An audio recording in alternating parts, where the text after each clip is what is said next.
welcome to the Apex Town Council meeting. I'll go ahead and call it to order for Tuesday, October 10th, 2023. Again, we're glad you're here. We'll go ahead and transition right into the invocation, and we do have a special invocation tonight presented by Samir Punksky and volunteers and others with the Apex chapter of the Swayam Sevak Sangh, and they're going to be presenting Rakis tonight to us. So if you will, come on up. Yes, sir. You want us to come down now or wait? I'll just take a minute and then we can talk about it. So namaste everyone. On behalf of Hindu Swayam Sevak Sangh, also known as HSS, I wish everyone a very happy Raksha Bandhan. We are a voluntary non-profit cultural organization of the Hindus living outside of India. We are present across multiple cities of US and around the world. We are very pleased to be celebrating the festival of Raksha Bandhan with you all now. This word Raksha Bandhan, it originates from Sanskrit, which translates to bond of protection. The word Raksha means protection, whilst the word Bandhan refers to the verb to tie the knot. Traditionally during this festival, we tie a bracelet or a Rakhi on the right wrist. The person who ties the knot wishes for the well-being of the person to whom the Rakhi is tied, and the person to whom the Rakhi is tied vows to protect the person tying the Rakhi and offers them a return gift as a token of appreciation and love. We are fortunate today to be tying the Rakhis to you all, and we wish for your well-being, and also letting you know that we would continue our community service in Apex with your support. Thank you very much. Dhanyavad.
Typically on the right wrist.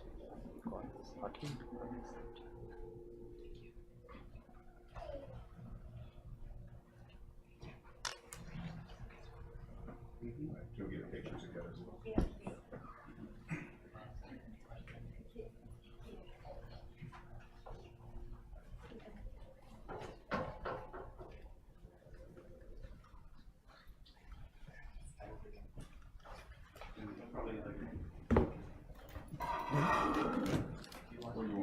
Yeah. Everybody want to come on? Oh yeah, if you stand right there, yeah, exactly. We'll have one of y'all come over here. One of y'all come over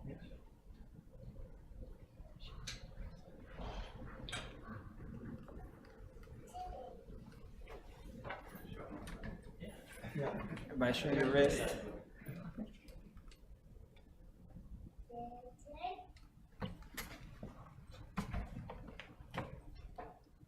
Right this way.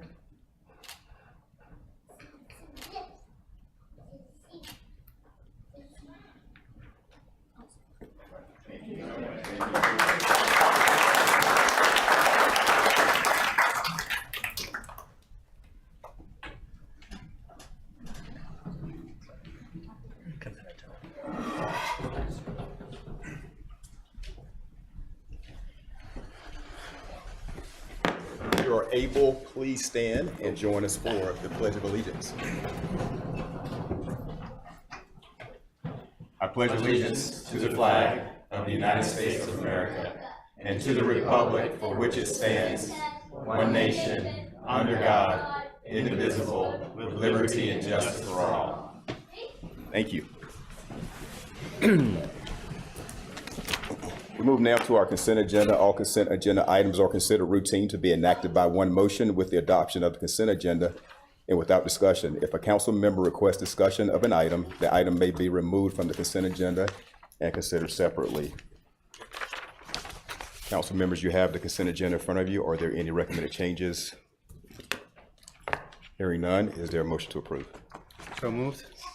All right, motion second. All in favor say aye. Aye. Opposed? All right, motion passed unanimously. We move now to presentations. We have the first presentation tonight is Proclamation Fire Prevention Week, which is October 8, 2023 through October 14, 2023. So we will join in the proclamation and unity reading, and then we'll call for some amazing firefighters to come up and join us at the front. So we'll kick it off tonight. And dogs, and Sparky. Thank you for that. So kicking us off tonight with the proclamation reading is Councilmember Mahaffey. Thank you, Mayor. This is a proclamation for Fire Prevention Week 2023. Whereas fire is a serious public safety concern, and the town of Apex is committed to educating the public about prevention strategies and implementing measures that help mitigate fire risk. And whereas home fires killed more than 2,800 people in the United States in 2021, and fire departments responded to 300,038 home fire calls across the country. And whereas 40% of home fires start in the kitchen, with more than half of reported non-fatal home cooking fire injuries occurring from victims attempting to fight the fires themselves. And whereas some kitchen fire safety measures residents can take include turning pot handles toward the back of the stove, keeping a lid nearby when cooking, maintaining a 3-foot kid-free zone around hot kitchen appliances, setting timers to remind themselves of cooking, and planning and practicing a fire escape plan. And Whereas working smoke alarms cut the risk of dying in home fires in half, and the town of Apex fire responders are dedicated to reducing the occurrence and impact of home fires through prevention and protection education. Now therefore, I, Jacques K. Gilbert, Mayor of Apex, North Carolina, do hereby proclaim the week of October 8th through October 14th, Fire Prevention Week in the town of Apex, and urge all residents to use fire protection measures and remember the 2023 fire prevention theme. Cooking safety starts with you. Pay attention to the fire prevention. Signed on this 10th day of October 2023. All right, joining us in front would be Chief Herman and many members of the Apex Fire Department. Come on up, please.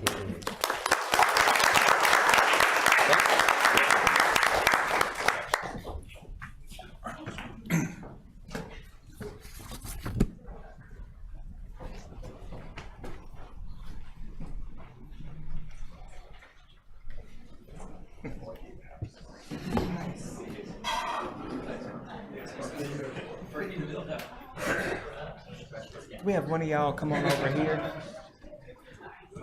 And y'all squeeze in as much as you can.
Now we'll move to the second presentation, and it will be Proclamation Down Syndrome Awareness Month 2023. And we have many great families here tonight to receive the proclamation, and I'll introduce those names as we finish the proclamation. So kicking us off tonight is Councilman Gray. proclamation, Down Syndrome Awareness Month 2023.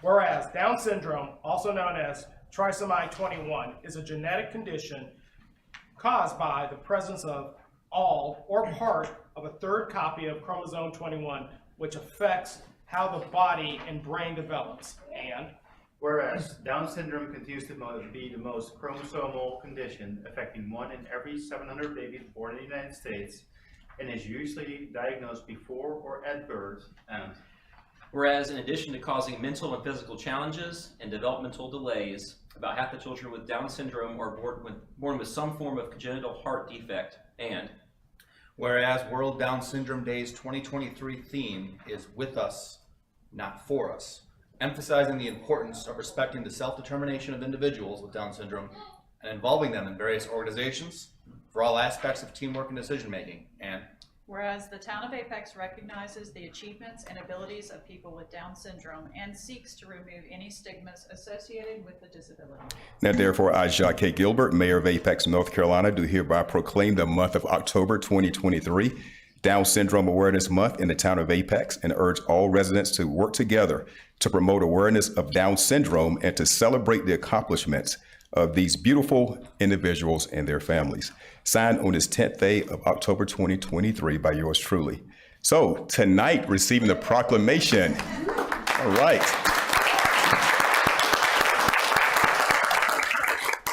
Will the following community members come up and receive your copy of the proclamation? Cheryl Byrne and Jack and family.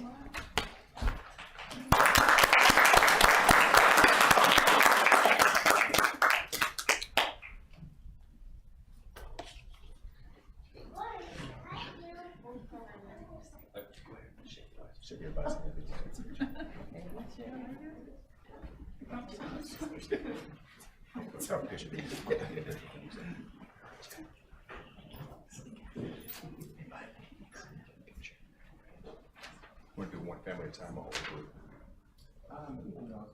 One group, okay. All right, cool. Stay right there. Okay. All right, next we have Sana Raymond and son Akesh. All right.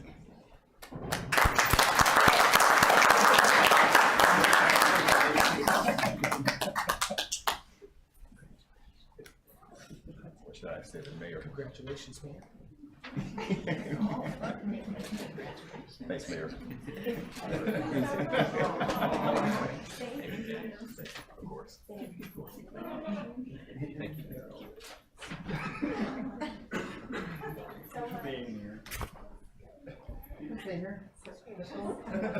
Next, we have the Gilmore family and daughter Katie.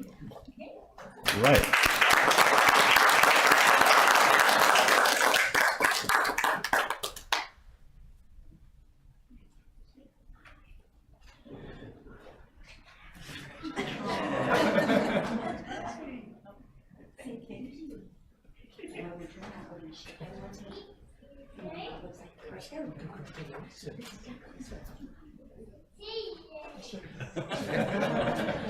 Thanks you. Thanks everybody. So it's good. Thank you so much for being here.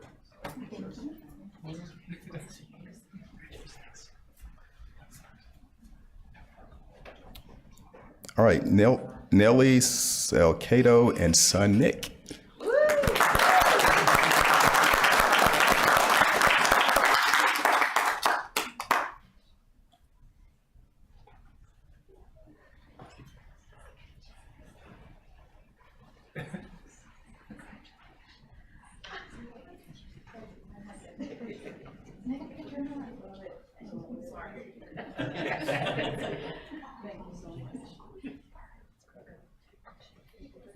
Congratulations.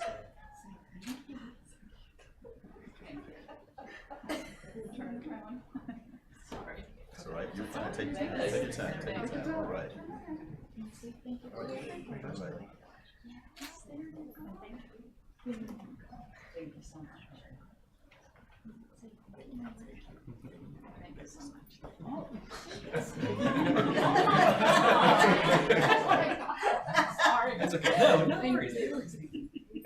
You know what? It's all perfect. It's just the way it's supposed to be. That's right. You're perfect. Elizabeth Call and son Hudson. Woo!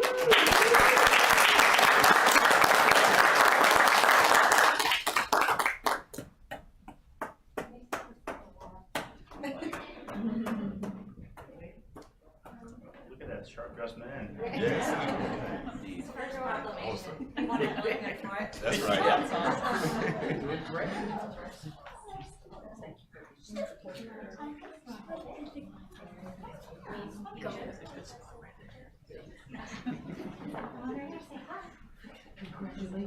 Thank you so much for being here.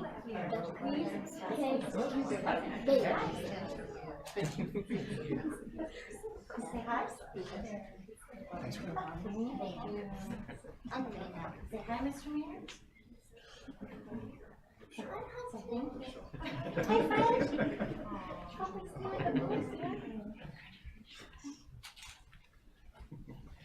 Fred. Nice jacket, I like that. I like that a lot.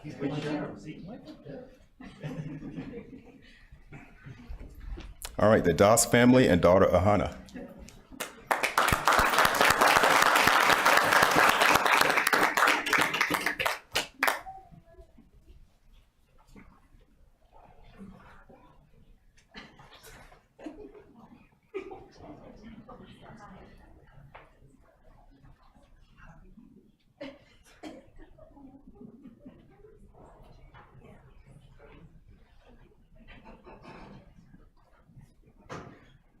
Thank you so much for being here.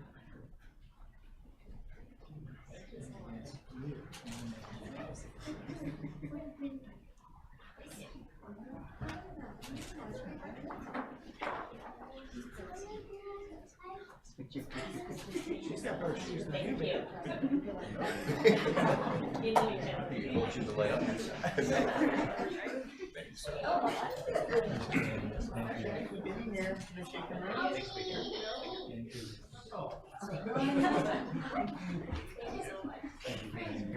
All right, Penny Gracie and daughter Meredith, and today is Meredith's 18th birthday.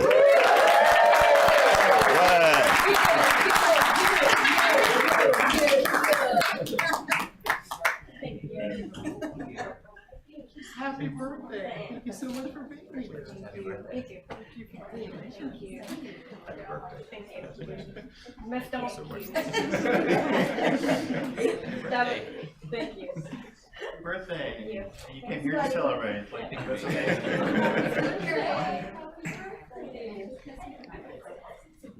Next, we have Nancy Island and daughter Amelia. All right, no problem. Come on up. Yes, all right.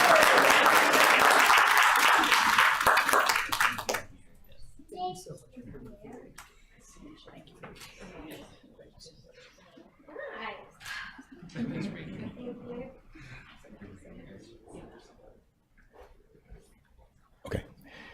All right, so before we sing happy birthday to Meredith, I do want to offer some gifts if you want to come up and pick some up after we take the picture. But right now, if you would join me in a birthday song for Meredith. All right, 1, 2, 3. Happy birthday to you. Happy birthday to you. Happy birthday, dear Meredith. Happy birthday to you.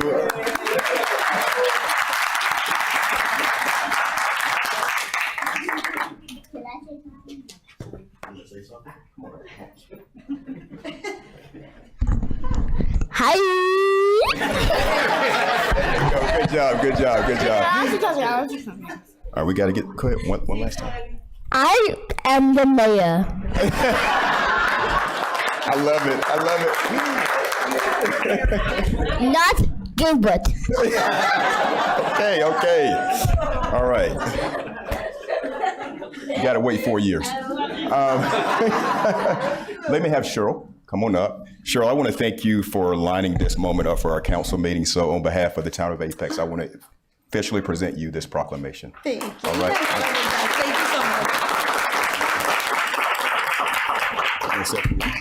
I'm just going to say a couple words. So first I want to say thank you to the mayor, the town council, Ellen, our great town clerk, everyone who's here. I know this is the witching hour. It's hard. We all want to be eating dinner, but here we are. And I want to thank everyone who also is going to show up in our lives that we don't even know yet. There's a whole host of people on the Cheryl Byrne train and your train, and you don't even know it yet, but they're there.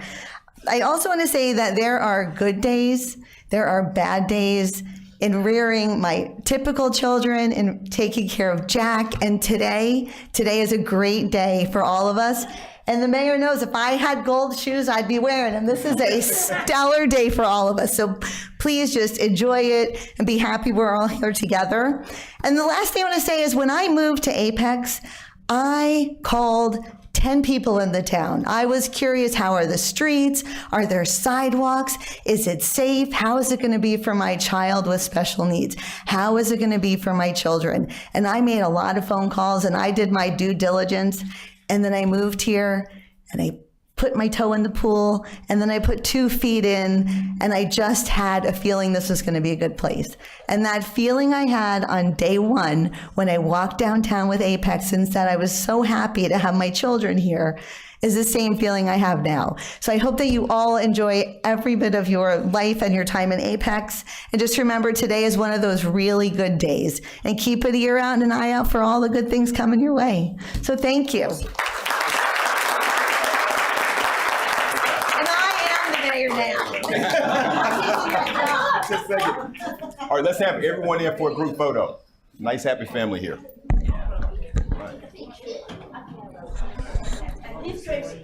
Y'all come on this way. We can have the children in the front.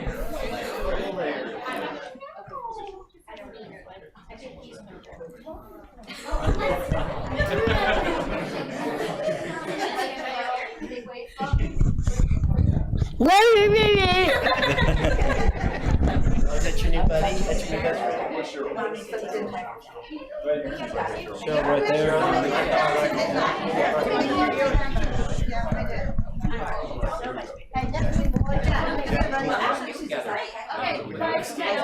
Yeah, get a little bit closer over here.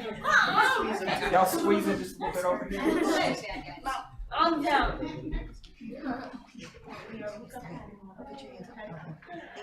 Jack, look at those. See. Yeah, just a little bit over.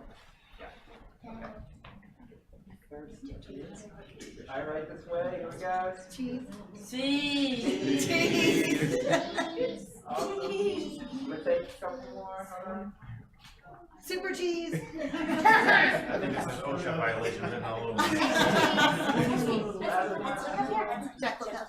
3, 2, 1. Awesome.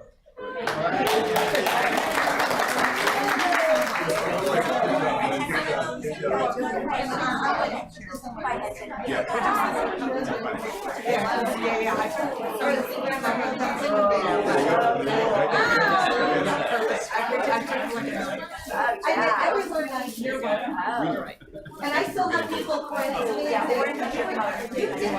I did. Good to see you, buddy. There you go. There you go.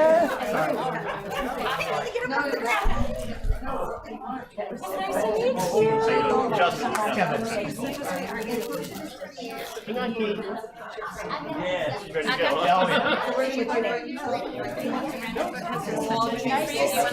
Oh,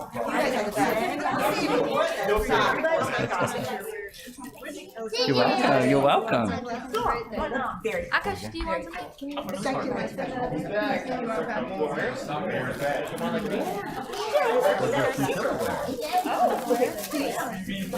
Akash?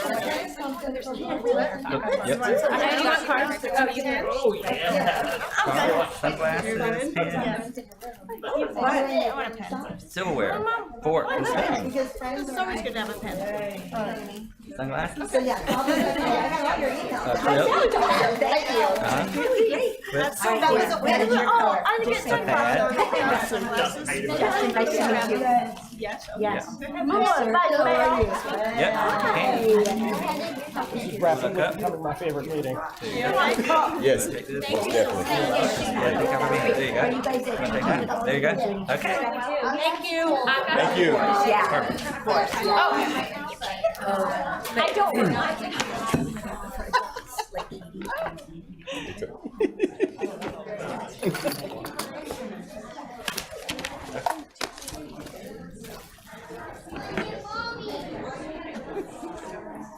You're welcome.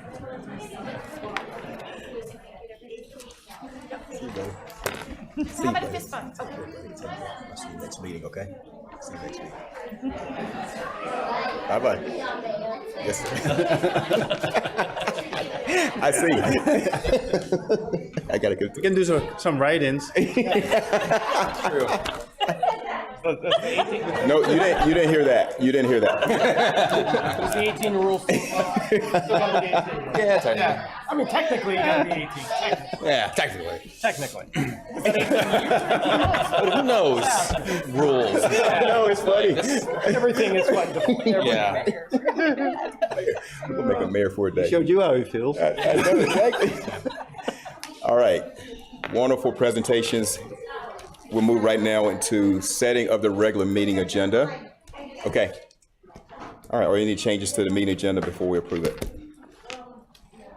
Hearing none, is there a motion? Motion approved? Motion Gant, Second. second. Ray, all in favor say aye. Aye. Opposed? All right, motion passes. We have a set meeting agenda. We'll move now to public forum. This is an opportunity for community members to speak. Please respect the time of 3 minutes unless you're speaking for 4 more people. You have 9. Watch the series of lights at yellow. You have 30 seconds left. So we'll go ahead and kick it off this evening with Martha Gear. We might need to close that before it Okay. starts. Can you close it when you guys are out? Yeah.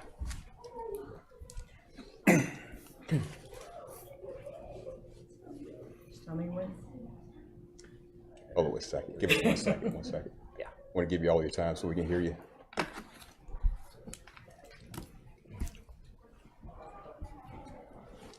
Okay. Just pull it. Got to pull that hard, Jeff. Yeah. Yes, hopefully. Okay, we're set. Good evening, and thank you for allowing me to speak. Mr. Mahaffey, one of your signs is posted at the end of Bosco Road right now. There are none of your signs a couple miles to the south or a couple miles to the north. Some think it's a thumb in your nose move. I'd prefer it to be, I hear you, and you can believe in my platform. I'm extending trust, transparency, and trees to Apex's planning jurisdiction. Trust, you on your platform you say citizens need advocates. Does that include us with DOT and Duke Energy? Some people think it does. Transparency, are you going to be open and honest with us about what the plans are and why for the Force Main project and basically anything that happens in the planning jurisdiction? Trees, are you going to do what you can to protect our trees too? And I want to talk about Rick and Jeannie Stone. The current Force Main plan is to take their trees that shield them from US 1. Rick is a retired detective with the Wake County Sheriff's Department. Drug Division, DEA, he put his life on the line literally. With the exception of perhaps the mayor, none of you did. This is their retirement farm. You're stripping out their trees without considering other options. Some of you are not considering other options. So that gets me to politics. Rick and Jeannie, bless them, are diehard Democrats. You all probably think there aren't any political consequences to the Force Main plan and things that are done in the planning jurisdiction because you're elected in Apex. That's a Democratic stronghold. You're naive. Mr. Mahaffey, I think you got elected last time by under 4,000 votes. I got elected in a horrible year for Democrats by more than 1 million votes. I was the only Democrat to win statewide. I was the only Democrat to win Wake County, among other counties. And what happened that year is that the public decided Democrats don't care about them.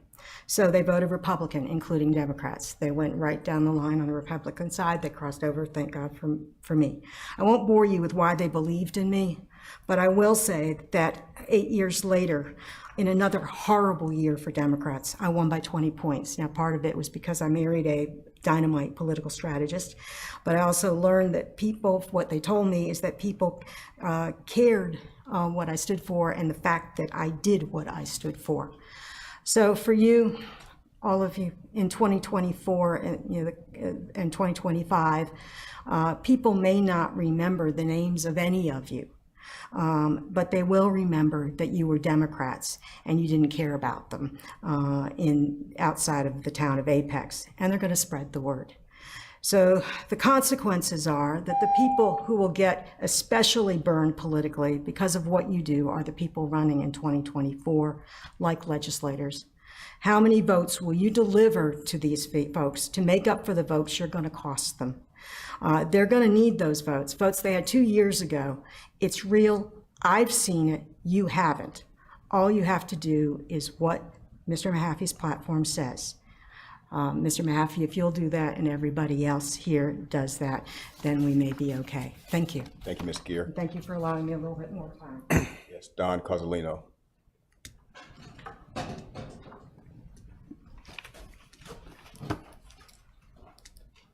Dawn Cozzolino, 3632 Bosco Road. So this is the development plan that's on Apex's website. It's even more sprawl coming. It's a heat map.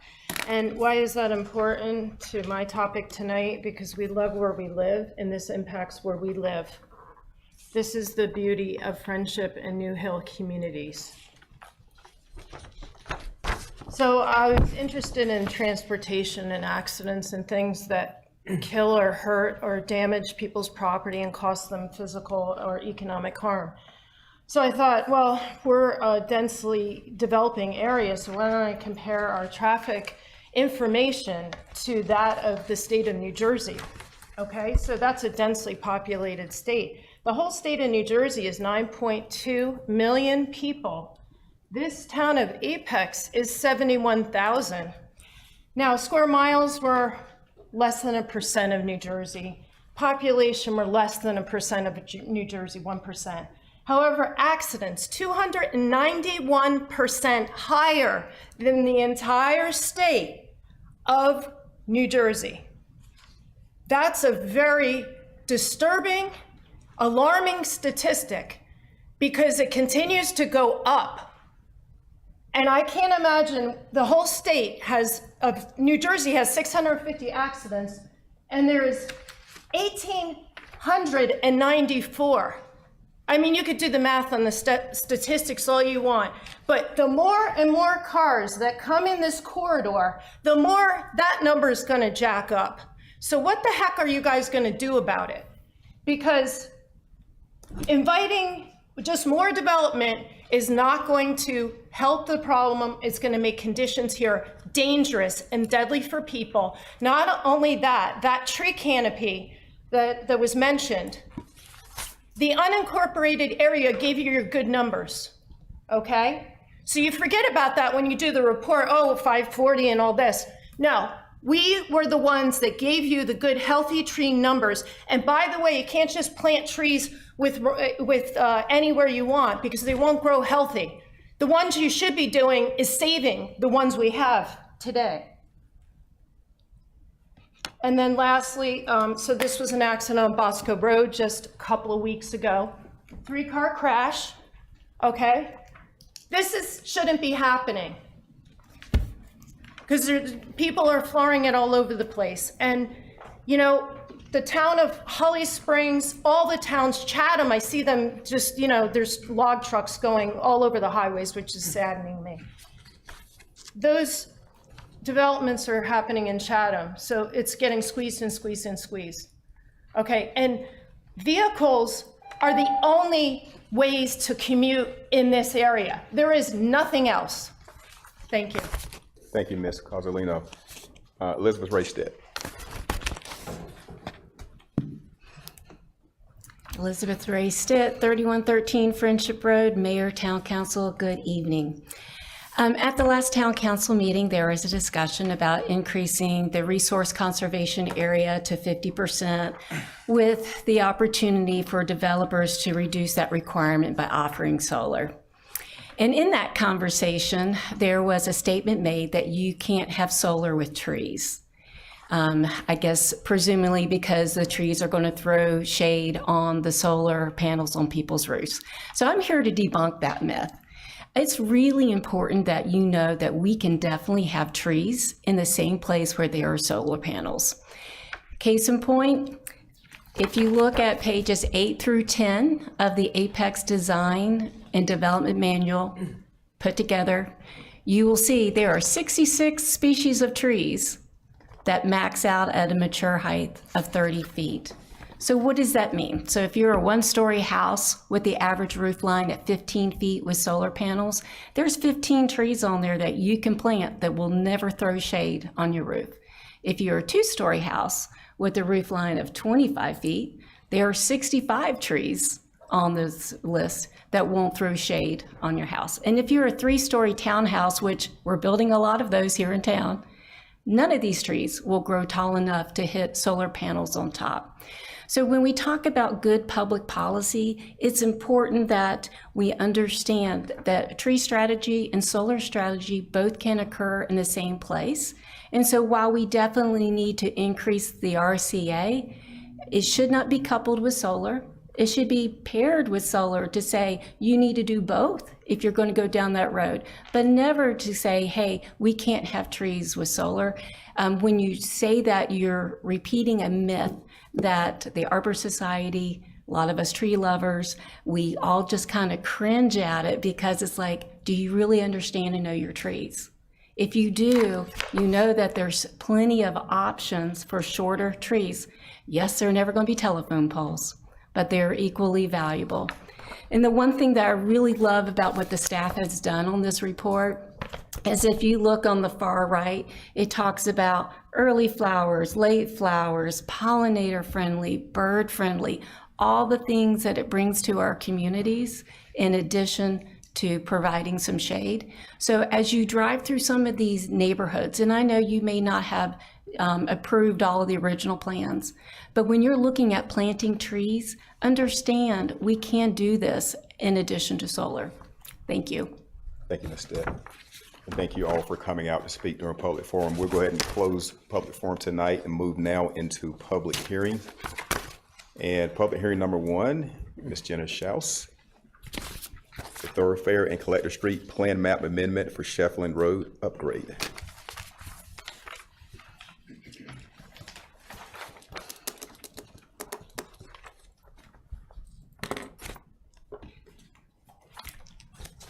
Hi, good evening. Good evening. I'll be presenting for public hearing number 1, a proposed amendment to the Thoroughfare and Collector Street Plan map along a section of Shefflin Road. The section of Shefflin Road that we're looking at this evening is between,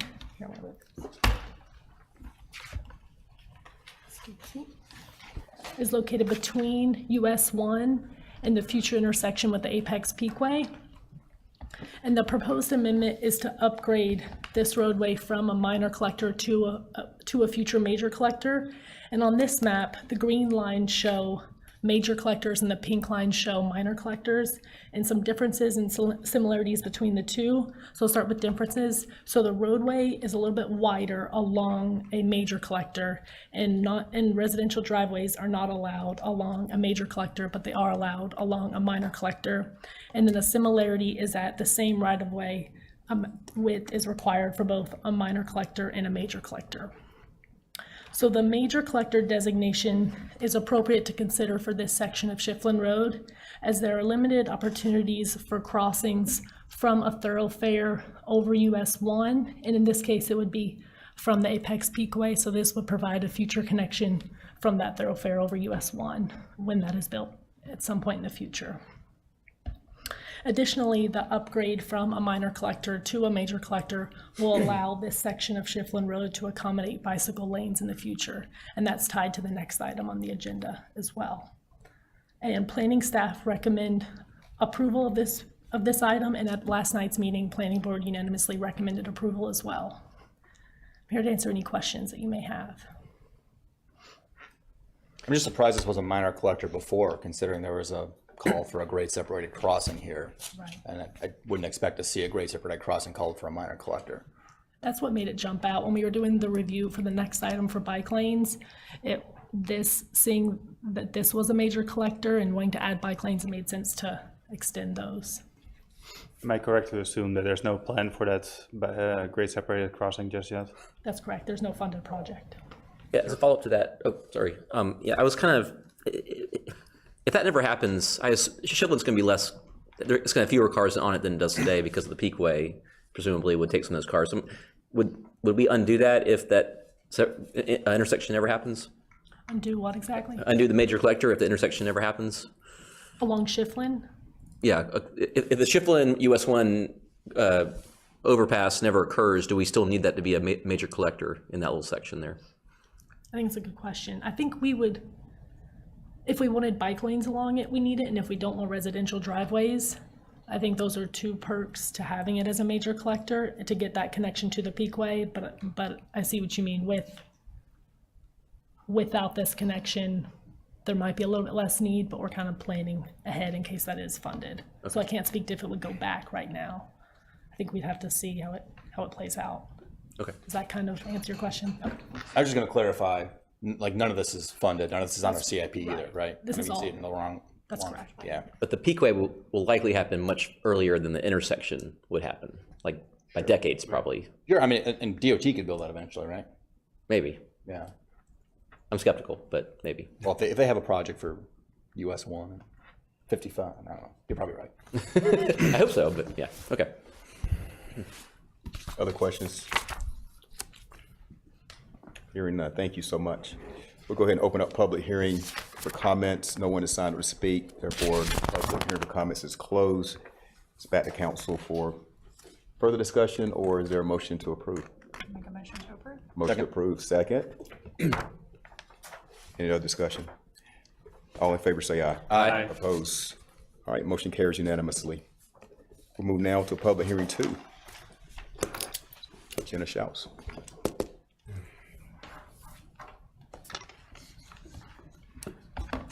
So public hearing 2 are proposed amendments to the bicycle and pedestrian system plan map to add bicycle lanes along major collectors. So for this item, I'm not planning to go through the details of each proposed amendment, but I have a map pulled up if you'd like to look at it at the end, and we can zoom in on any specific location. The purpose of this is more to give a background and to explain the methodology that was used to develop these recommendations. So the background on this item is that all major collectors on the adopted transportation plan were reviewed for the addition of either bicycle lanes or shared lane markings in order to expand the town's bicycle network. Table 1, which is included in the legal ad and in your staff report, includes a list of all of the proposed amendments, and the first column in that table has a number that corresponds with the map as well. Some initial considerations. So the current major collector standard specification can accommodate 2 travel lanes as well as 2 4-foot wide bike lanes without any additional widening or right-of-way requirements. And this picture at the bottom displays the current standard spec for our major collector. So these proposed amendments would guide how existing and future roadways that are already on the adopted transportation plan would be striped and signed to accommodate cyclists. So essentially no widening would be needed in order to accommodate these bike lanes. That fits within the current standard. So the review of the major collectors for potential bike lanes included a number of elements. So we looked at the roadway status, whether it's an existing roadway, if it's under construction, or if it's a future roadway. We looked at the current width and the presence of either a curb and gutter or shoulder and ditch section, as well as the presence of striping along the roadway per the current standard. And looked at planned or existing side path along the roadway and whether or not there's a planned or existing parallel facility such as a greenway. Additionally, we looked at the safety data, so if a bicycle or pedestrian crash has occurred along that roadway, and the presence of on-street parking, and then looked to see if the land uses along and adjacent to that roadway are supportive of bicycle lanes, and then looked at approved and proposed development and rezoning cases, as well as if there are any existing or future bus routes on the transit plan map along those collectors. Last night, Planning Board approved the amendments as shown with the exception of map IDs 11 through 13 in the staff report in response to public comment, and staff's recommendation is that we concur with Planning Board's recommendation from last night. The public comment was to remove the transportation plan amendments that are located within the Western Big Branch study area as that plan is underway, and to take another look when we're complete with that, when we finish that plan. And those specific map IDs 11 through 13, the details are listed here. So number 11, which is also in your staff report, is the Bosco Road collector between New Hill Holloman Road and Richardson Road extension. Number 12 is the future collector street that extends from Friendship Road to Pleasant Plains Road. And I have a clarification on number 13. So it's Pleasant Plains Road, and it's listed in the staff report and in your legal ad as from Old US 1 south to US 1. I just want to clarify, that's the thoroughfare section. What was reviewed is the section from Old US 1 north to Boyette Street to that roundabout, that neighborhood that's under construction. But the recommendation doesn't change for Pleasant Plains. The recommendation in the legal ad and in the staff report was no change, but our recommendation either way is to pull it from this list of amendments based on the public comment, planning board's recommendation, and that small area plan that's underway. Do y'all have any questions on this item? Oh, excuse me, I'll go back. So that was staff's recommendation and planning board. There's also support from staff and the police department, Parks, Recreation, and Cultural Resources Department, and the Transportation and Infrastructure Development Department. Was the public comment, I wasn't able to watch the meeting, was the public comment opposing the amendments, or is it more just delay? We should delay this until we have the study done. I think the person who gave the public comment is going to speak tonight, but my understanding is to hold off on these and look at, because there'll be another public meeting when we bring the draft plan early next year. So maybe consider those at a future time. It didn't sound like it was to completely remove them, but to kind of look at them holistically as part of the small area plan. And I guess a follow-up, is there a risk to not getting bike lanes when we wanted to by delaying this potentially, or do you think no? The only thing that we discussed is if a development were proposed along these roadways in the meantime, then we couldn't require bicycle lanes, but there could be a transportation plan amendment associated with that development, but it would be a request at that point. Okay. Actually, we talked at planning board about making it a zoning condition, just asking for that, and if they don't want to do it, then we wouldn't support it. So, and we don't have anything out there at this time because of the lack of sewer. With the Western, I mean the Big Branch study, I'm guessing planning would also suggest to developers to not submit anything until that study is done anyway, right? Just a development in general. Would that be the recommendation from you guys if they tried right now? We have several folks wanting to submit, and they may submit before, but they are aware of the plan and have attended the open houses. Okay. Other questions for Jenna? I do have one. So the proposal as it stands is just striping of the 4-foot lanes, correct? So along the major collectors, we would just do striping to create a bike lane effectively. So the plan would be to add bike lanes along all those roadways. There are a couple where it's shared lane markings and one with a side path. There's an asterisk by that one. And there's not a funded project to do any of this, but if a development were to come in, or if it became a CIP project to stripe bike lanes, but there's no funded project to widen the roadway to the current major collector standard. For new roadways, is there any consideration given to actually physically separating the bike lanes from the motor traffic, motor vehicles? Having that vertical separation. Vertical separation, so roadway, bike path, walkway. With the current standard, it would be tight for it to fit, but we've talked about along our thoroughfares, either having a buffer or some separation, but that when we get into the design, we get into more of what exactly that bicycle lane looks like. But with the current collector street design, it would just be striping. Right. So I understand we can, magically widen every road in town, right, to make this happen. But I'm talking about new roads, especially, new developments, right, having more of that physical separation, which is, again, very common in other places of the world, not so much here, right. I think it's just a safer solution overall. So if that's, something that we can look into to see if there's any design guides around that, it will possibly widen the roadway a little bit, but, you can have tree separated, lanes or something like that. Okay. Like what about those collapsible bollards? Like just any physical separation is good, Right. Well, I mean, to add on to what you're saying, I think the proposal is to update our actual major collector street design standard, like this picture here. Right. To add a bike lane on the picture with a separation on the picture, so it's just not a matter of transportation map, it's just a standard major collector. Is that something we could do? Yeah, I think the difference here is, well, for one, the major collectors here are typically going to be they're going to be speed limits of 25 to 35 max. So a lot of times the separated facilities you're talking about, we do that already on our major thoroughfares. So that's not going to change. This is just the major and minor collectors, just the major collectors. So in those speed limits, sort of the industry standard is that sort of the limit where you can have striped bicycle lanes on the street. You're still allowed to use the sidewalks, and we have sidewalks on both sides, I think, of all major collectors. But at that speed, having bicycle lanes striped in the street is okay. And there's side paths in a lot of thoroughfares too that we have planned or already exist, right? Yeah. Yeah. So Which like, are good. I think there's some middle ground between a major collector and a thoroughfare, right? Where we, especially again, like new roads, like, new developments that have not come in yet, it's like start separating the different modes of traffic better than what we do today. Like I'm all for this, right? Like I'd like to see an interconnected, bike network around town using our major collector. So like I applaud this. I'm just asking for a little bit more, for future roadway designs. Okay. I have a couple comments I want to add on to what you're saying as well. Well, first of all, this is in response to a meeting we had like a month ago, right? We were talking about adding this on. Do you guys remember that? Yeah.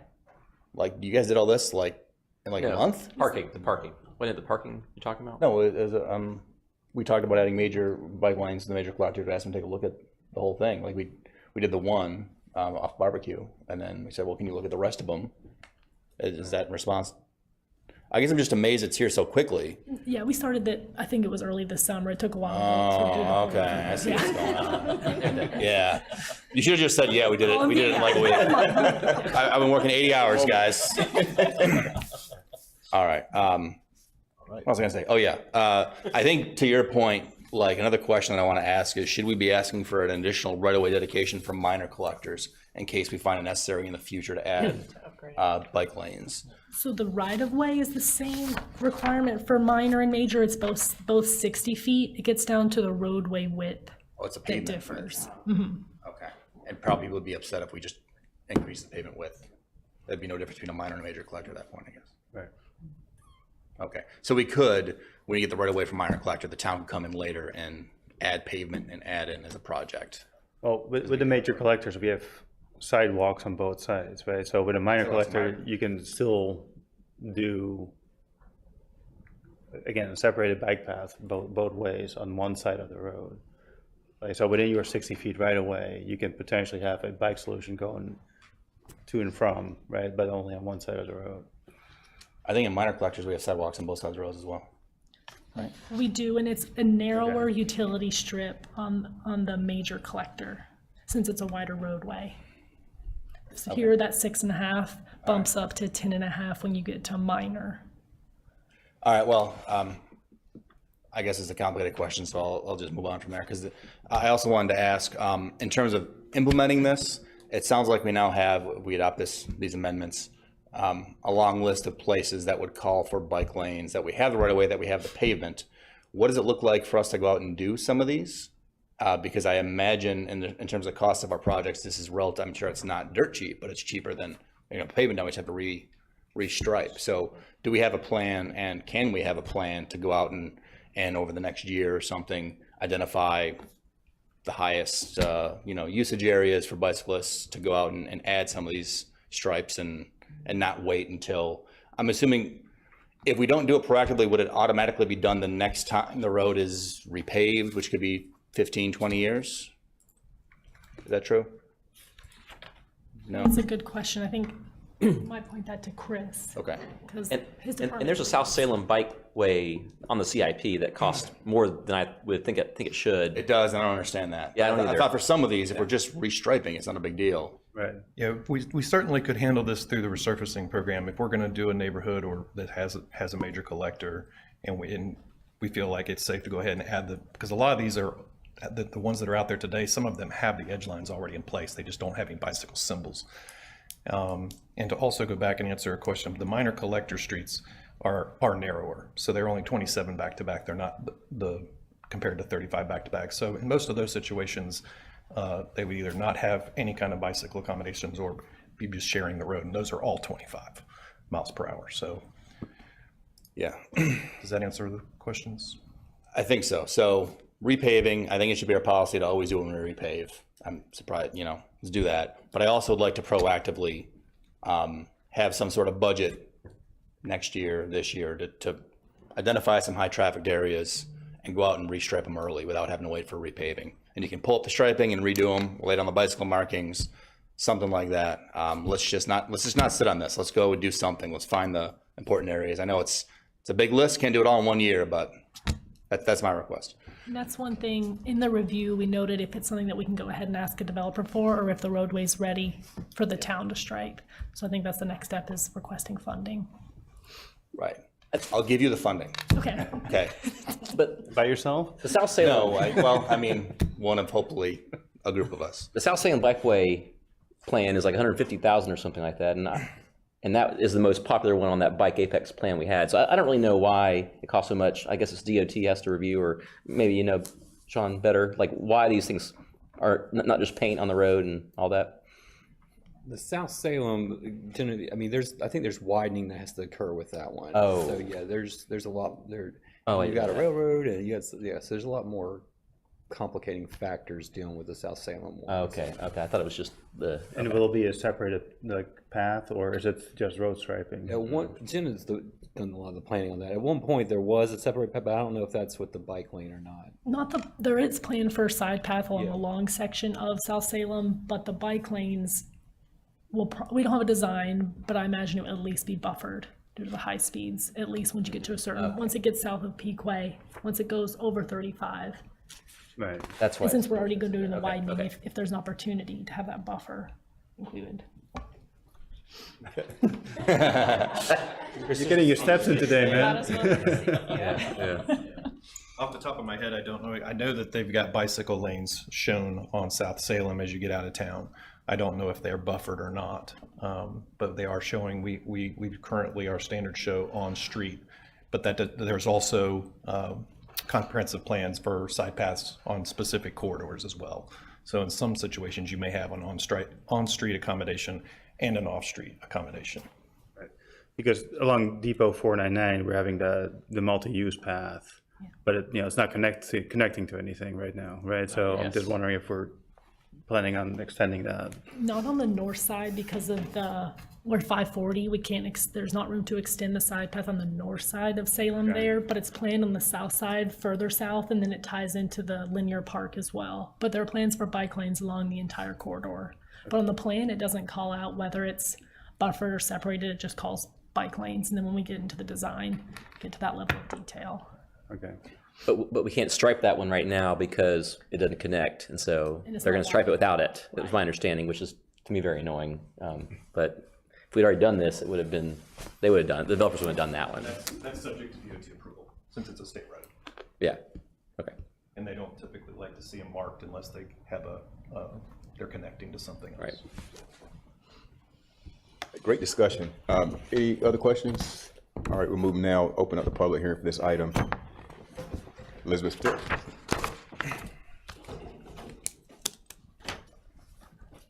So I was the one that made the public comment yesterday.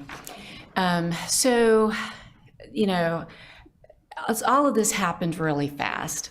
I sign up for public notices and all. I don't get them all the time for various reasons. Sometimes they go spam folder and I declassify them to come back, etc. So if you look at this particular case, it showed up on the planning board agenda on Wednesday of last week for a vote on Monday. And then it showed up on the town council's agenda, technically Friday, for a vote tonight. So it went for a vote in front of the planning board last night and then a vote tonight in front of the town council. And I asked for these 3 roads to be pulled out partly because we have the study area being done. And most of my neighbors, I did a quick telephone call to various ones, and they were surprised, because their assumption was we had the open houses, we saw the plans, we thought there wouldn't be any changes to the plans in our area until something was brought back. So some people were not paying attention. And so having the little extra caution of making sure that we don't have the wrong impression, I asked if they could be removed. It's not necessarily an objection to it, but that's what people were thinking the open houses was saying, hey, here's where we're starting, we're going to come back in a couple months, we're all going to have this conversation. So that was the overall reason for to ask. But I bring up the Wednesday to Tuesday. There is a perception that anything that goes from Wednesday to a Tuesday in less than a week in front of two boards for a vote that is getting rammed through. Now, this is low risk. If it had been rammed through, okay, nobody's going to be really upset. But it's case in point of where people get frustrated. They're like, they don't even want us to get involved. They set up the process so quick and so tight, there's no way to get involved. And that's one of those things I've been trying to tell my community is you have to get involved. But when it's this tight, it kills people's morale. So I put my name, to comment on that tonight because, I'm very grateful to Diane and the planning board and everybody pulled it out and understood that. But when it's this tight, we need more time for the public to respond. I happen to work from home. I have a global job, which means sometimes I work at night because my teams are global. So I have flex time, and I was able to break free yesterday and show up here and talk for my community because a lot of my neighbors can't. But we need more time. Even for me, a week is difficult. And I can't just totally clear my schedule and make my life all about town council and planning board meetings. So if there's a way that we can add a little more time in the process, it would be helpful. Thank you. Thank you. All right, we'll close the public hearing for comment, and it's back to council for more discussion or a motion.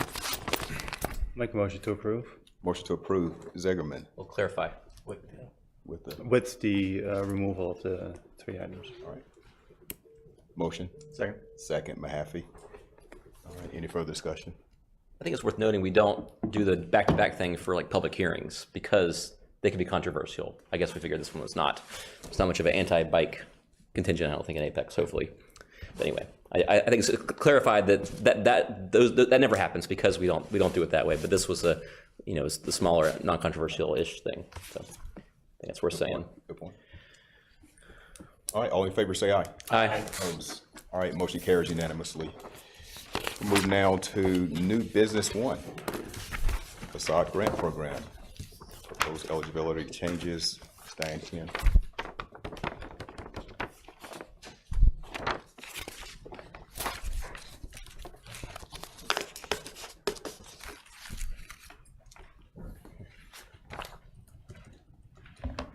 All right, good evening. So just to remind you, the purpose of the town's facade grant program is to provide incentive funds in a form of a matching grant to tenants and property owners to increase rehabilitation activity, encourage appropriate attractive improvements to downtown buildings, thereby increasing their longevity and raising their property values. Currently, what's going on with this? Currently, our facade grant program is only has eligible properties in the Central Business District, but we've received numerous requests from business owners downtown, but outside of the Central Business District, asking if they're eligible for facade grants. The current year budget for facade grants is $20,000, and in the last 7 years, we've had anywhere between $1,000 and $9,200 spent. So there's a lot of funds that are not being used that we would like to propose expanding the district. This is the Downtown Festival District as defined in the UDO. It's a little hard to see, sorry. But it's essentially in the area of business activity from 55 up to town campus along the Salem Street corridor. And we did bring this to the Planning Committee on September 7th, and they were supportive of this expansion. And in reviewing the facade grant application, looking at this bigger area, we realized there were 2 areas that we would like to clarify, which is that non-residential tenants and business owners are the only ones eligible for the grant. It would not be for residential. And then also to clarify that the repair, replacement, or new ADA accessible entrances such as ramps would be eligible for the grant. We have issued funds in the past. It's not real clear that that's included, so we just want to make it clear to encourage people even to improve accessibility. So planning staff does recommend approval of the proposed eligibility changes to the facade grant program. I'm happy to answer any questions that you may have. So to be clear, the proposed expanded boundary is the existing downtown festival district. Yeah, yes. We're changing it from the business district to the existing festival district. Yes. Have you got any feedback from any of the business owners about utilization of this, or any thoughts, or just kind of flown under the radar so far? So we have someone on Chatham Street that as soon as you all approve it, will be applying. And in the past, we had been asked by the folks who did Tap Station, when they were going through their process, they were asking about it. And actually, the facade grant's not eligible for new properties, but I think it's 3 years. After 3 years, they can request awnings or other facade improvements. So there's a couple of new buildings that are getting close to where they'll be able to request facade grants. Okay. Another question, another comment that was made to me. There's a concern expressed that Apex Baptist is in this area, but there's 2 other churches that are nearby that are just outside the boundary. I guess I just bring that up. Is that a concern of anyone else that we're maybe like, I'm not sure, is it UMC and For churches, I don't know what eligible. We can make it specific that churches aren't eligible. These are supposed to be businesses. Yeah, that's but- what I don't know. Okay, so a church would not qualify? It's not. That's the not, intent. it's an economic development project proposal. It's not supposed, and that's why we're clarifying not residential. I didn't think about that, but we can clarify it's only businesses. Okay. For-profit businesses, we can change the wording. Thanks. Yeah, the feedback I got was it just seemed unfair to have the one church there. And That's the other not two the were sort of intent. adjacent. But I guess if no one's eligible, that also would be fair as well. So How many new businesses would be eligible, and how many of those are actually in historical structures? Because like these boundaries include brand new buildings, which frankly, I don't think that this fund was meant to address, right? Like this fund was meant to preserve the historical character of our downtown area, right? And allow these property owners to, restore, uplift those buildings. And now we're including a bunch of properties that are, newly built. So I feel like we're overcorrecting a little bit, right? Chatham Street, there may be some older historical properties there. It's a historic property, the one that's Right. interested. But, up in the upper right-hand corner, that's basically the 2 brand new buildings across the street here, also included in that boundary. And, I'm not sure if that's really where I would want to go spend the money. So they do have to be there for, I'm trying to find it, I think it's 3 years before they can request any kind of funds. We already have 1 brand new building in the Central Business District that I believe will be asking for funds as soon as they can. So the other issue is that it has to be a very defined boundary, because we talked about even extending it in different ways, and it has to be defined in the ordinance. And so we don't have anything in between. I'm just wondering if we can make the program more attractive by, let's say covering a higher percentage of the cost instead of the 50% now, and keep it targeted in the area that we want to target, which is our downtown area. Okay, maybe, include some of the Chatham properties that are currently outside of that boundary.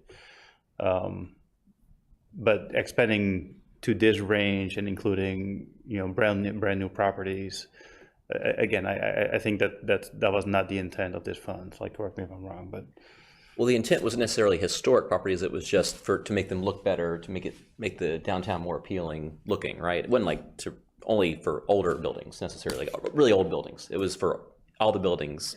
It's for any in the buildings, district. yeah. And I'll add, we can debate the percentage, but I think it's important that the property owners do have some skin in the game. I agree. Right? I don't want to just like. Because then they just won't contribute. They'll, free money. Like, you want them to be involved. But I mean, to your point, like, I think your broader point, like, there may be other reasons why the money's not going out the door. But I think the issue we're trying to address here is that we want to spend money to make our downtown as an economic development kind of purpose look better, right? And the money's just not getting out there. And to clarify, we talked about this in planning committee and mentioned the amounts being different potentially, but I think the idea was this would be an incremental first step, was to expand the area, and if it's still well below the utilization, there may be other things we can do. Or we can after find, this. or we can find it's well oversubscribed now, and all of a sudden we have $50,000 worth of applications, and we have to. That might happen. I don't know. Is there a process in place for if you get too many applications and funds? Is it first come, first serve, or do you prioritize? No, it's first come, first serve. So far this year, we have 0 applicants. Okay. So How do you rate them? We don't rate them. They're first come, first serve. We That was a review. joke. We review them. We review them for compliance with small town character overlay district. They are required to submit a small town character overlay application in conjunction with the facade grant.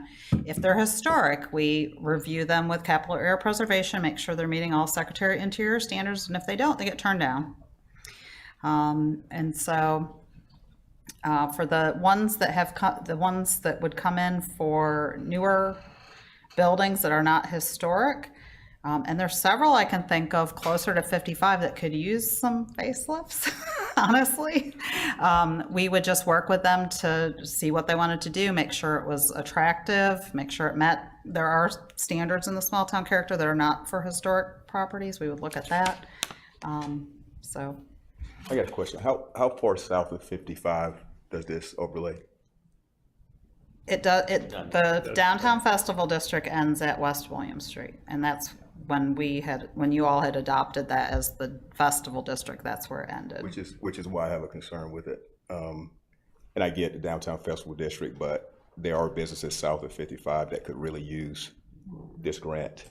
I think in a couple of places, and why wouldn't we include them?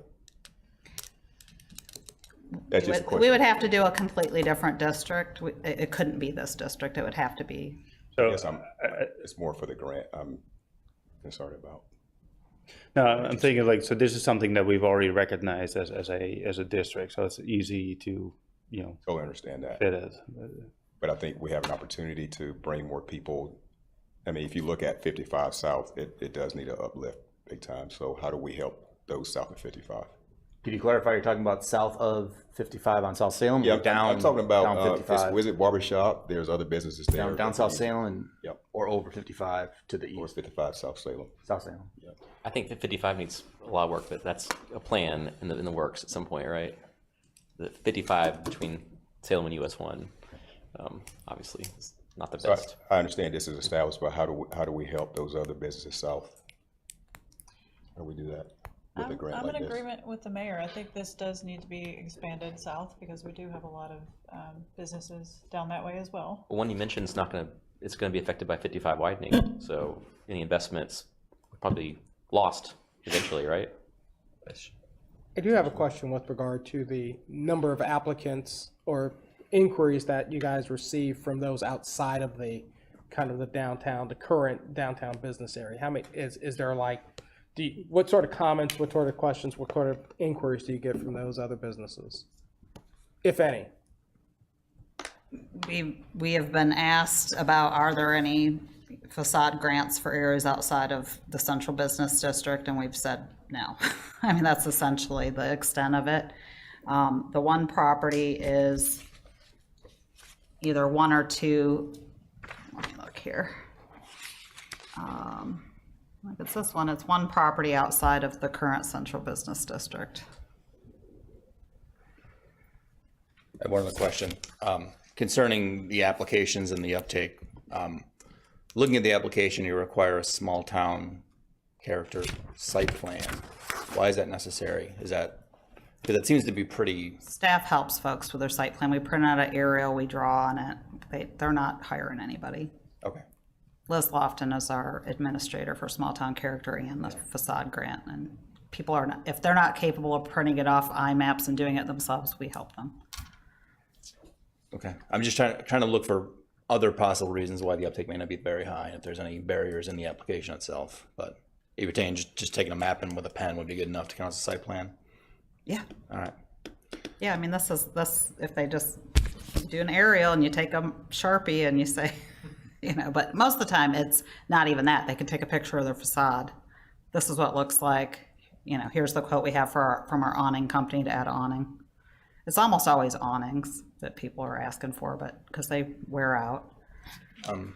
Mechanically, could we draw a new map right now, or would you need to come back and We can't, because there's legal issues. So if you, Mayor and Council, if I may, thinking through about what so grants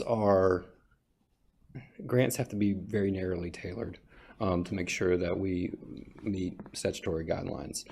Typically, this is tied with economic development purposes, and you almost always have to have a specific district that it's in.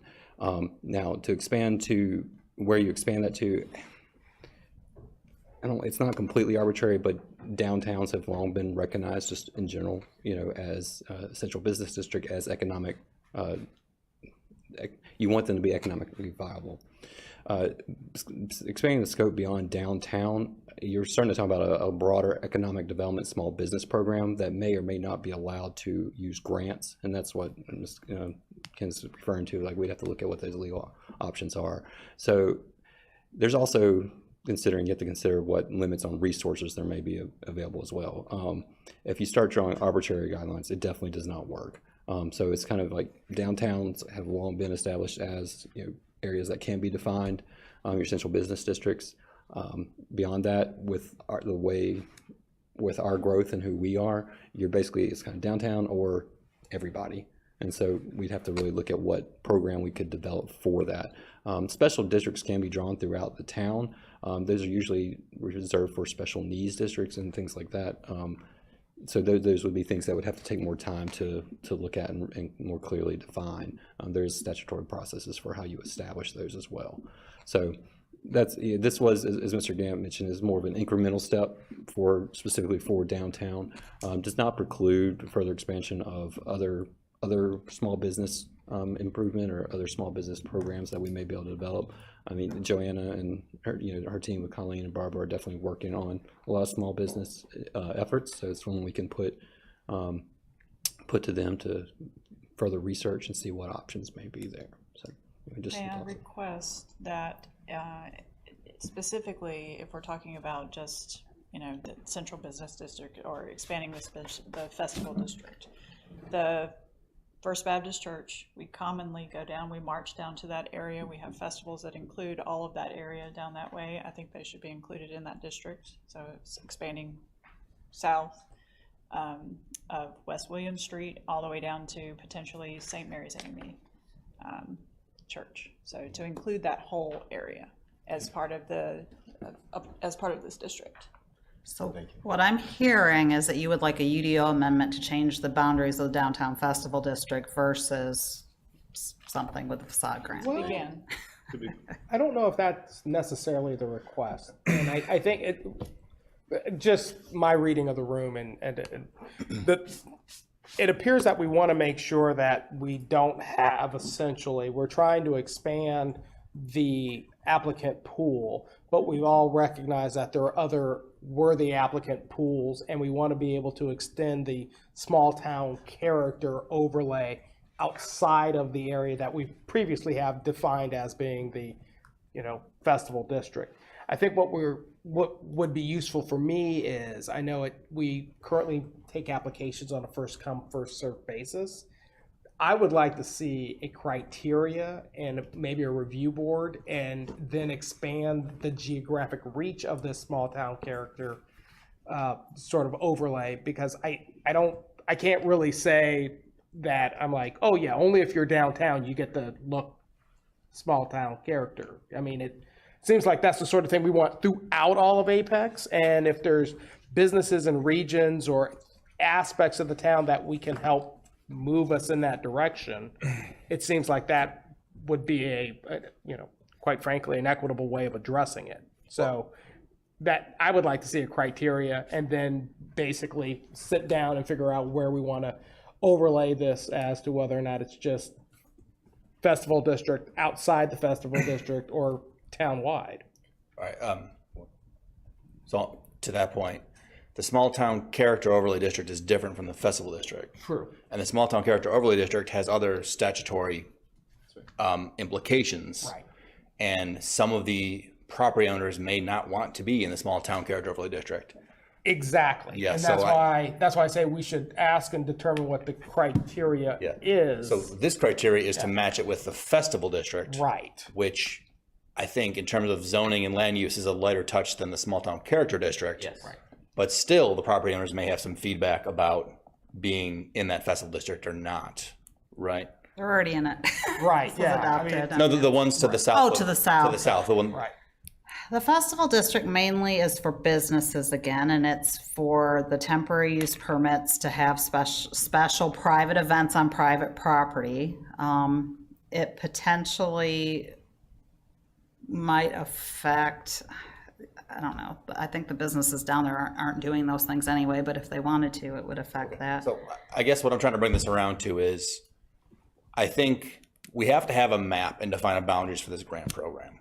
Like, we can't just, make it broad. So that's why the proposal here was to tie it to the existing festival district, because that is a map, which is a bigger map than the map we use today. So that's where we're extending criteria. I think the thing to do would be to extend the festival district and make it a selling point of, hey, if you include yourself in the festival district, you're also eligible to this grant program, facade grant program. Or we could just say, third map, this is you get to be eligible to apply for the facade grant map.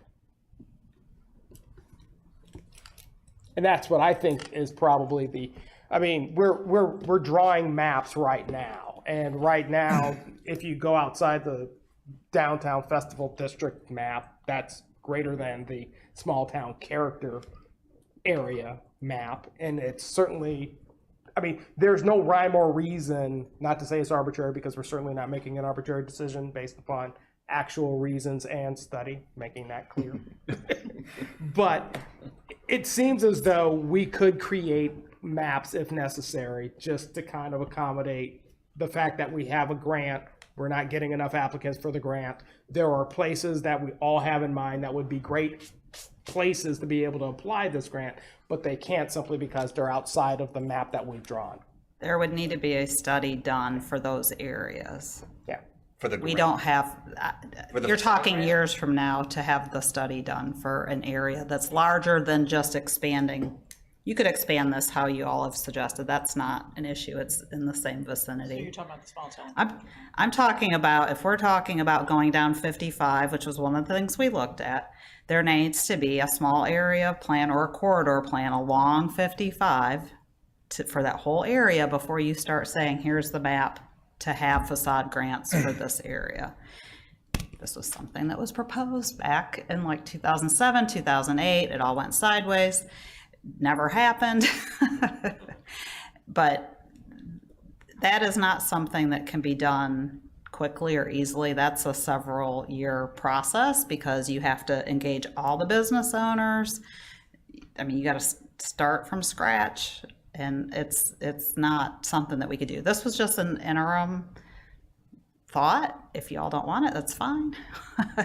And so if we decouple this for a moment, right? So, okay, so fine, to expand the applicant pool, we'll adopt the festival district first.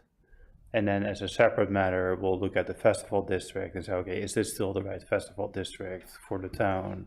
I think we should look at the festival district first and not expand it, because that'll look really bad if you all do it today.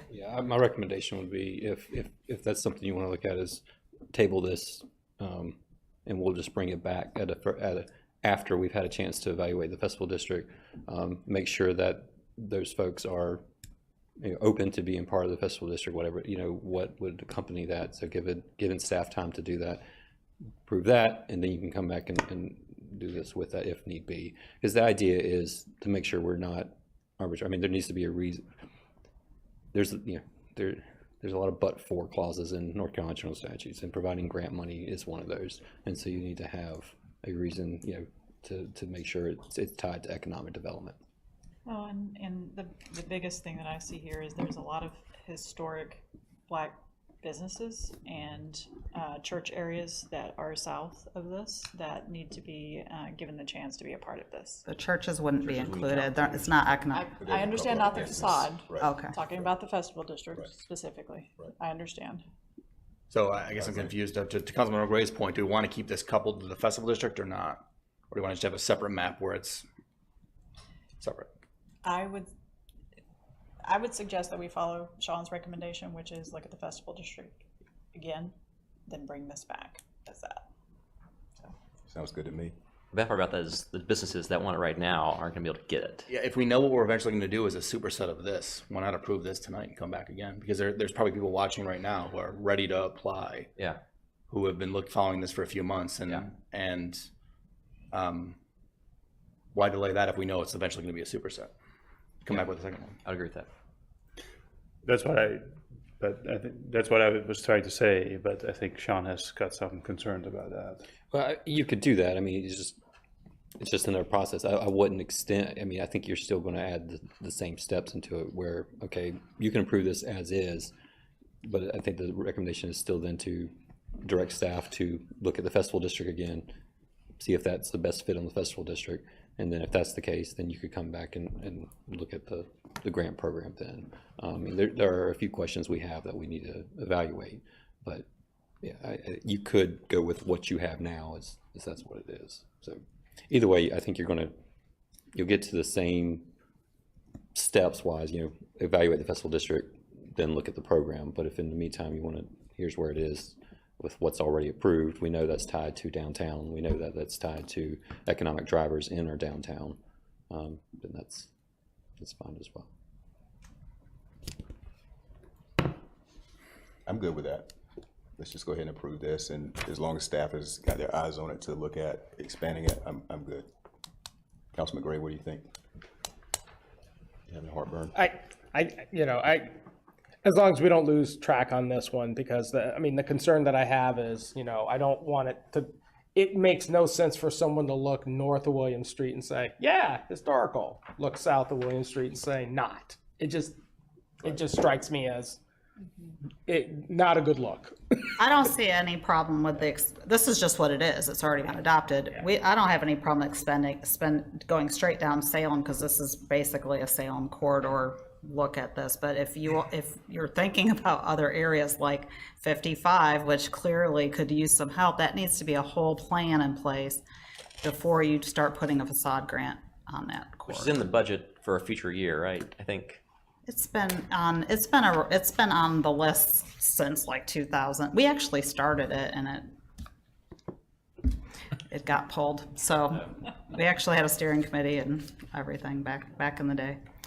So it's just one of those things that's been on the list, and the complicating factor is, when is DOT widening 55? Because every time they push it out further, it's like, well, do we do the plan now? Do we do it when we actually know what the road's going to look like? Yeah. So it's just hard. Yeah. I mean, to me, exactly what you talked about is just go straight down Salem. Yeah, go straight down Salem. For right now, and then once we know more information, we can talk more about that. So. Not a problem. You good with that? Okay, everybody good? Is there a motion? What are we good with? So we arrive at approving this as is, and then as we have to come back with an expansion, looking at the areas talked about. Yes. Motion approved. Second. All right, we got a motion second. All in favor say aye. Aye. Opposed? All right, motion passes unanimously. All right, end of new business now, updates by interim town manager Sean Purvis. Sure.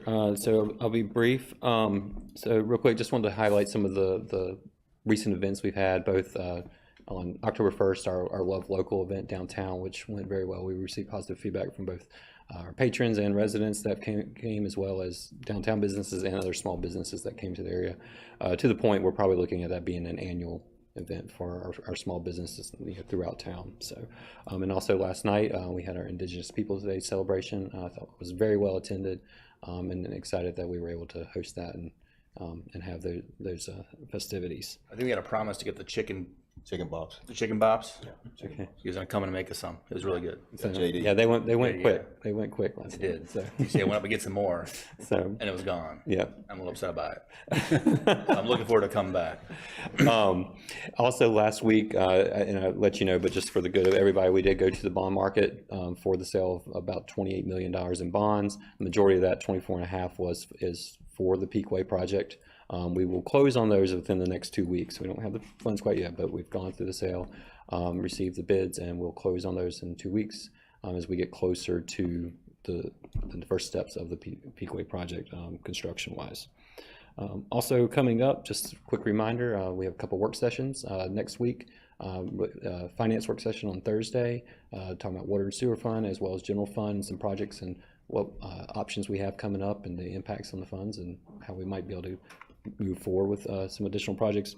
And then on October 27th, we have a strategic planning session with y'all that we're very excited about. This will be a great time to talk about some of those initiatives like bike lanes and how you want to address those, and trees and that sort of thing. So we want to do this in advance. We've had too much. It's been kind of overlap too late in the budget process in the past. We want to get a head start on this now, incorporate it in the strategic plan, and have that opportunity. So we're looking forward to the staff is working with you on that. Back to parks real quick for my last two. West Street Park Master Plan RFP is posted, so we are soliciting our help for that. That's the project that's been in the works, so that'll be our next big recreation project. There'll be a lot of still community input and citizen engagement still to happen as we work through designing what the reimagined West Street Park looks like. But that RFP is out there. Just want to let you know that. And last but certainly not least, I feel like we need a drum roll for this one, but November 4th, we have set a date for a grand opening and ribbon cutting for Pleasant Park. Right. So look forward to November 4th, 10 a.m. Put that one on your calendars. More details to come, but just want to get that out there that we are looking forward to that. So, cool. And Mayor, Council, that is all I have this evening. Thank you, Mr. Purvis, for that. I just have a couple other things. I want to recognize the scout that's here tonight. Thank you for being here. All right. The members of the Mayor's Internship Program, thank you for being here also. And then the final thing, Diwali 2023 is going to be happening at Cocoa Booth Amphitheater on Saturday, and my colleague will be dancing. Councilman McGinn, are you ready? Right. What time is it? Around 5 o'clock will be the time when the celebrity dance happens. It'll be Carrie Morrisville and me and Matt. Matt from Public Works will be also doing it. He was on Carrie's staff and signed up, and now he's on Apex staff. So it's like a dance off. 10 minutes straight Diwali dance from different areas of India, and I'm not very good, so you guys can I'll laugh at me if you want, but I recommend you go to Oktoberfest first, and then. Oh yeah, there you go. It'll make it much more entertaining. Some good food at both pretzels and then Indian food. Should be really great both events. That's funny. Yeah. Can you give us a little sample now? Of the dance? You gotta see it. Okay, fine. Okay, hold on. There's one move that goes like a snake dance, like this, and I'm like in the front of the dance, so Visual people. All right. Yeah. Yeah. Well, you gotta come. So, all right, we'll be thank there. you for that. Supporting, absolutely. All right. Anything else? All right. Hearing none, we'll go ahead and officially adjourn the meeting. Thanks, everyone.